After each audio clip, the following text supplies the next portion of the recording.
सामने ठीक है, हो गया चलिए।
दोनों सम्मिलित हैं, वो हमारे पास 12 की संख्या में आए। आकर के उन्होंने बहुत अपनी करुण कथा बताई, कितनी कष्टों से, कितनी परेशानियों से इस समय वो लोग गुजर रहे हैं। और उन्होंने कहा कि हम इसलिए नहीं सताए जा रहे हैं कि हमने कोई दोष पाप अपराध किया है, हम इसलिए सताए जा रहे हैं और खत्म कर देने के कगार पर पहुंचा दिए जा रहे हैं क्योंकि हम हिंदू धर्म को मानते हैं और उसको छोड़ करके जीना नहीं चाहते हैं। इसलिए हिंदू धर्म को मानने के कारण हमारे ऊपर अत्याचार हो रहे हैं। इसलिए हम एक हिंदू धर्माचार्य की, जो हमारे शंकराचार्य हैं, सबसे बड़े गुरु हैं, उनके पास आए हैं। उनको अपना धर्म पिता और अपना अभिभावक मानते हैं, इसलिए उनके पास आए हैं और अपनी पीड़ा बता रहे हैं। हम चाहते हैं कि आप हमें आदेश दीजिए कि हम क्या करें। आप आदेश करें तो हम अपनी आत्महत्या कर लें, सामूहिक रूप से मर जाएं।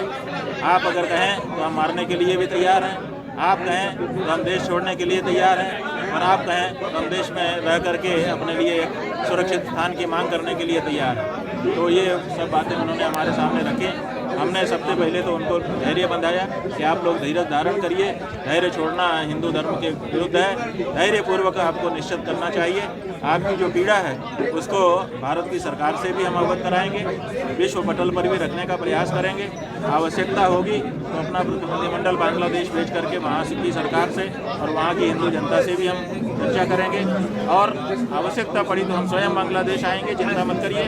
और आपकी जो ये मांग है कि बांग्लादेश में सुरक्षित हमको 2 डिवीज़न हमारे जो ब्रह्मपुत्र नदी और पद्मा नदी के किनारे का क्षेत्र है उसको हिंदू भूमि के रूप में हमको उपलब्ध करा दिया जाए, ताकि हम सुरक्षित और शांतिपूर्वक वहाँ पर रह सकें।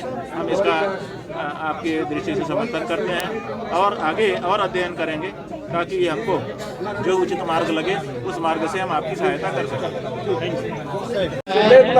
क्या स्थिति है बांग्लादेश के समय जो है, आप वहाँ के रहने वाले हैं? हिंदू का लिगे वो तो ये है जो उन लोग रास्ता में वो मिছিল करके बोलता है যে একটা একটা ইসকন ধরো, ধরে ধরে জবাই করো। That means you catch one ISKCON devotee and kill him, and the government is keeping silent. Otherwise, on the other hand, they are blaming ISKCON as a terrorist organization. ISKCON का जो सन्यासी है, ISKCON का जो भक्त है, वो मछली नहीं खाता है, वो लोग वेजिटेरियन है, वो लोग जिंदगी में कोई एक तो कॉकरोच भी नहीं मारा, उनको बोलता है जो उन टेररिस्ट है. The main problem is their religion. Their religion is teaching them all the out of all the others are infidels or kafirs. It's our duty to join in the jihadi group and establish 100% Islamic country. Either you catch them and either you convert them or kill them. So whose mentality is like that, how can you survive in this in this place where they treat you as an enemy? And their religion says that if you grab the other's property, it's halal. You just enjoy 80% and 20% you give for the Bangladesh से कितने लोग यहाँ पे आए हैं गुरुजी से, और क्या बातचीत हुई गुरुजी से? वो हम लोग तो 12 आदमी आया. हम लोग बात यही है कि स्थिति ऐसा खराब है कि उसमें रहने का, एक साथ में रहने का कोई व्यवस्था नहीं है. इसलिए वो पुलिस मिलिट्री सब भी, it's unfortunate that military are also radicalized. The military, they are what the lady said, that they break the CCTV and then they start attacking on Hindus. And the military, police, if do that like that, how we can survive in that situation? When the government servants are hating you, you cannot stay there. That's the situation is so severe. If anyone do not take any action right now, then you will see another exodus like 1971 or a massacre. There will be genocide again. You know, they are openly declaring, they are chanting slogans. They want to capture Delhi even. I am telling you, they put the flag of India's flag on the entrance door.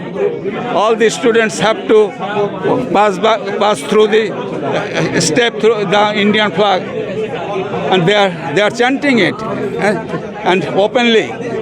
It's not that they are hiding it. They are openly declaring. They are all the